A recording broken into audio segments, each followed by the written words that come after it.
Incoming, incoming. This is an immediate alert.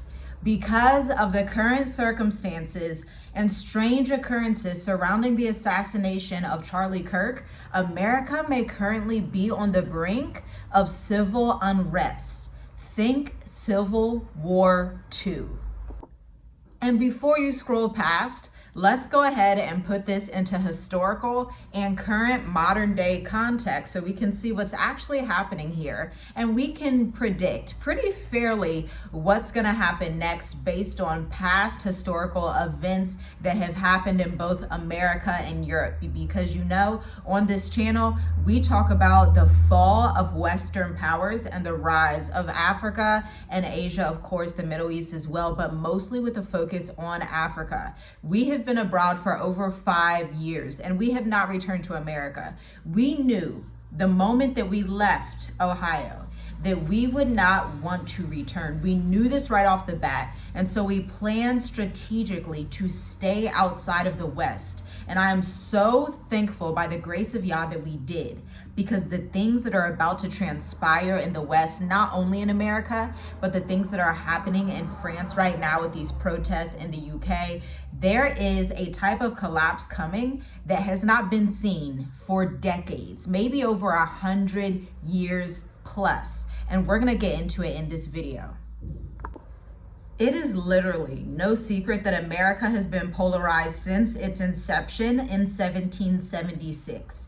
Right now, it's Democrats versus Republicans, far right versus far left, whatever. I'm neither. I'm independent. As I just told you, I really don't even care about politics in America, but I care about it to the extent that it proves that prophecies are coming true and the collapse of Babylon is inevitable.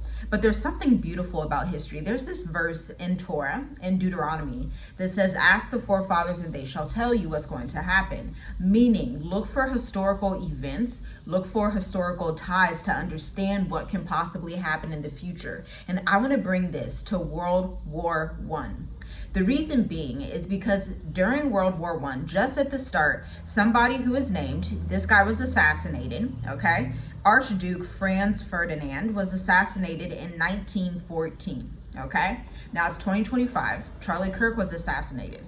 Obviously, he's not an archduke, but if we look and create an analogy, so to speak, of both some of these European territories and modern day America, you could say that he was of a high political status for the Republicans, and so that assassination could contribute to the spiraling type of civil war situations that are possibly going to happen. HBCUs across America are already getting threats. And by the way, allegedly, he was assassinated by somebody who was a Republican. So that just doesn't make sense. The HBCUs would be the scapegoat for all these types of things. We have another brother who is actually hung just like a week after. And so America is inevitably going to experience a level of civil unrest that we have not seen since probably the Civil War, like the first one to ever happen. And again, if you look at World War I, the assassination of Archduke Franz Ferdinand actually triggered that world war, because when assassinations happen, political tensions rise, the right versus the left, the this versus the that, everybody gets violent, everybody gets frustrated. And this is why I'm warning you right now. If you have ever felt called to leave America, if you have been lingering and tottering the fence, should I leave America? Should I stay in America? If you've been wanting to leave America, desiring to leave, searching places like Botswana, South Africa, Kenya, Mauritius, Ghana, Senegal, even Thailand, Vietnam, then do it. Just do it and leave while you can, because what comes next is going to do more than shock you. It's going to leave America totally unhinged. Now, you've made it to 4 minutes into this video. I would so appreciate it if you like this video, share it with 20 people, Facebook groups, WhatsApp groups you're in, family groups, text message groups, wherever you need to send it, because I want everyone to be aware. Preparation is better than being at the last moment, being like, oh my gosh, I missed out. I don't know what's happening. The world is spiraling into chaos. I want you to be prepared with wisdom and understanding. There is a healthy dose of fear This just enough, as in Noah's day, it says, because he had the fear and then prayed to Yah, he was able to save the generations after him. Hebrews 11. And so you need to take that healthy dose of fear and say, okay, what should I do right now, knowing that these events are coming back into fruition, because there is no new thing under the sun, because the West will collapse, because everybody can already see it. Republicans, Democrats, white, black, Mexican, it doesn't matter. Even Koreans, Chinese, they are going back to their original land after being in America for decades and saying, hey, I think it's just time to get back integrated with my people and my culture. This is a sign for everybody to see that people are fleeing the West in numbers that nobody has ever witnessed before. And right now, when I'm talking about the West, I'm specifically talking about the USA. Now listen, World War I, that is a tongue twister, okay? World War I displaced millions of people. Borders collapsed, civil society completely fractured, and diaspora communities around the globe had to make difficult, rapid decisions. Do we stay? Do we flee? Where is safety? Who has a plan? Okay? Preparation is your antidote to this last minute planning that will leave you basically high and dry. Today, the African diaspora, especially in the US, whether you are born in Africa or not, it really doesn't matter. Just the diaspora as a whole must consider these same questions, not out of panic, but out of wisdom. Do you have a relocation plan if America experiences sustained civil unrest for months and years at a time, the way that it is currently going through? Do you know your safe corridors? Do you know which places that you can be safe in? Do you know your safest countries?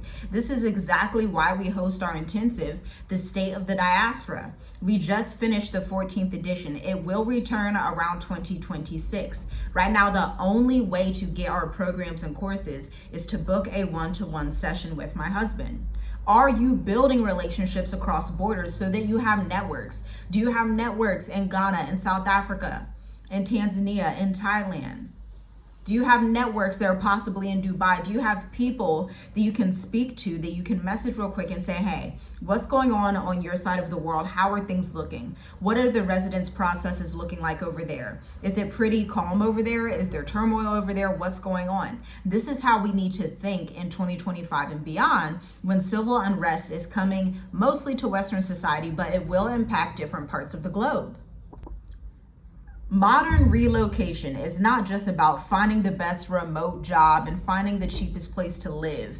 It's a strategic hedge against instability in a world that is increasingly unstable. Right now, smart, prepared, wise people are building their hedges. They're diversifying their investments. They're building their online businesses. They're building bridges across different networks, securing multiple residence permits, and in some cases, dual citizenship. They're understanding global finance and economics and studying where to root themselves next. Now, this is your time to reclaim the narrative, because too often Africa is spoken of only in terms of crisis. And I just knew it was a big lie from the beginning. I absolutely knew it back in 2015. I was only about 18 years old back then, but I knew back then. I told my dad. He has since passed away. I told him I'm going to live in Africa. And he was like, great, like I give you my blessings. You can go ahead and do it. Just make sure you have your money together. Because I just felt in my soul that they are lying about the continent. I felt like everything was just a big propaganda ploy back then. And I was like, I'm going to move to Africa. I didn't know that it would be so soon, but it literally happened super fast. And so I'm just so grateful for that. But I want you to remember that Africa is not just crisis the way they like to spin on the news. I want you to think of the kingdom of Mali under Mansa Musa, who was the richest king in history even to date, who would just go around the Sahel region passing out gold to different African peoples, different empires, even the Arabian empires as well. Then Great Zimbabwe demonstrated super advanced architecture and urban planning. And then the Songhai Empire, which was in West Africa as well, similar to the Mali Empire, rivaled any of its European contemporaries in scale and sophistication. And this is not just nostalgia. This is a reminder of who you are. Africa has been and can be again a center for global gravity. It's literally where the Garden of Eden was. Everything starts in the motherland, and I promise you, everything will also end in the motherland for the end times. Have you ever heard of this Bible verse from the book of Zephaniah? In Zephaniah 3:10 it states, "From beyond the rivers of Ethiopia, my worshipers, the daughter of my dispersed people, shall bring my offering from afar." This is not just poetic, it's prophetic. It speaks of a time when the scattered people return not to defeat, but to live with strength, wisdom, understanding, strategy, with offerings born from hard lessons and lived experience. We are living in the time of decision right now. The call to return, to reconnect, and to restore is no longer just spiritual. It is practical. It is literally your modern day Noah's Ark. And you know, at the end of the day, not everybody believes that America is heading for civil unrest, but I must tell you that algorithms are currently like, hey, they are not neutral. They're seeing civil unrest. People are coming on like, hey, there's some shady stuff going on here with the KKK, with these HBCUs getting threats, with the right versus the left. Like, they're like, I don't really feel safe. It feels too tense. Shout out to Coop's Corner. I was actually watching a video from him earlier today, and he is also from Columbus, Ohio. You should check out his channel, especially that recent video he did. I think it's the last one on his channel. He was talking about how he had been in South Africa, Namibia, Botswana, returned to Columbus, Ohio, and it was just crazy. Like, there was so much tension. It looked weird. Like, he couldn't believe he was back there, and it was worse than he left it. And it just resonated with me so much, obviously, because I'm from that area of like my entire life, except, you know, when I was 5, I lived in Pittsburgh, Pennsylvania, and I was born in Florida. But other than that, I had spent most of my life in Columbus, Ohio. And it was so surreal. It's surreal because you're glad you made the right decision to leave the West for good, but also surreal like you don't always want to be right about these things, because at the end of this is a destruction for the West. Everybody can feel it. Everybody can see it, not just Americans, but other people looking into America can see it and feel it now too. And so if you are like, okay, what do I do? The smart move is always preparation. You will never regret being prepared, just like you will never regret traveling. Like, nobody pops up and says, oh my gosh, I'm so frustrated that I went and traveled. Like, that just isn't a thing. At the end of people's lives, they're typically frustrated that they did not travel, they did not start a business, or they did not spend time with their family, that they just let the system demolish all of their opportunities and control and manipulate them. This is your time to get serious in the next 30 to 60 days. It's September 24th. From October 24th to November 24th, reevaluate your living situation, understand your rights abroad, connect with diaspora relocation programs, learn from Africa's empires, not just its pain, and align with prophecy, not fear. Stay prepared, because if you are considering a strategy to relocate, in uncertain times, you want to have your investments together, this is our moment as a collective. Our community exists solely to support you on your journey, because this 5 to 6 years of lived experience in multiple African countries, getting multiple residence permits, has enabled us to come back and give you that information. Like, can you imagine when we left America, we did not have somebody give us 5 years worth of experience condensed down into a 40-page curriculum over a 4-week intensive, the way we do for our mature adult intensive. But we are so honored and privileged to be able to serve you in that way, because it's critical to your move abroad strategy. You know, my husband, he just finished up the last cohort of the mature adult intensive, and the testimonials have just been phenomenal. We're going to post them on the website. You can visit journeywithusmovetoafrica.com and see those testimonials, but they're just so heartfelt. The things that really stuck out that people loved about the 4-week intensive is the community, because it is a group coaching program, and then the accountability with paperwork and finance, because it can be a lot, especially if you have children or you have grandchildren and you have this going on, then you have this and you have these taxes and these bills and you're trying to create a relocation strategy, but you're like, I've never done this. I've only gone on to Caribbean cruises. I've only gone down to Florida, and you just don't know what it's like. It may feel very lonely, especially if you're not married. You may be like, hey, I just feel like I'm so alone in this. And so having that group inside of that high touch intensive really does make a huge difference. It transforms your entire worldview and gives you the confidence, safety, and know-how that you need to move abroad securely, okay? And we always tell our clients, actually another question that somebody had in the State of the Diaspora group that I want to talk to you about. Somebody asked, is there malaria in Mauritius? And I constantly forget this fact. I don't talk about it a lot because I've been here for so long now, so it's just kind of normal to me. Malaria does not exist in Mauritius. Mauritius actually abolished malaria back, I believe, in 2005, if I'm quoting that correctly. And so malaria does not even exist in this country. But these are things you wouldn't know. And so when you're looking at the continent of Africa, and maybe you're not 25, maybe you're not 30, maybe you're 55, maybe you're 45. The vast majority of our clients, not only in our intensive, but also our marketing clients, are people who are over 40, and they need the younger generation that is technologically savvy to be able to help them and get things done quicker with more sufficiency than they would do if they were alone, okay? And so if you're over that age and you're like, I'm just so confused, is there malaria everywhere? Am I going to get that typhoid disease out there? You know, these are valid questions. And I was just so pleased to tell one of our clients, no, malaria actually does not exist in Mauritius. You can drink the drinking water out here. And this is why you want to understand the least corrupt countries in Africa, the safest countries in Africa, the cleanest countries in Africa. You want to have this understanding because some of these diseases are real, especially if you are immunocompromised. And another really cool client we've had, it's so wonderful. It's kind of matching the channel. If you've been on here for some time, you know our channel is growing like insanely. All praises and glory to the Most High, reaching literally every continent on earth. Like there's not a continent on earth aside from Antarctica that this channel has not reached, okay? So it's so beautiful. But one of our clients in the intensive just in the last 4 weeks, she has residency in Mexico, but she wants to come to the continent. And I thought that was so wise of her, since it was easy to get Mexican residency. They have a 4-year residency permit. She went ahead and got it, traveled there, but she was feeling like, hey, I still feel like I need to get out of the Americas. I feel like just being here, it was a good step.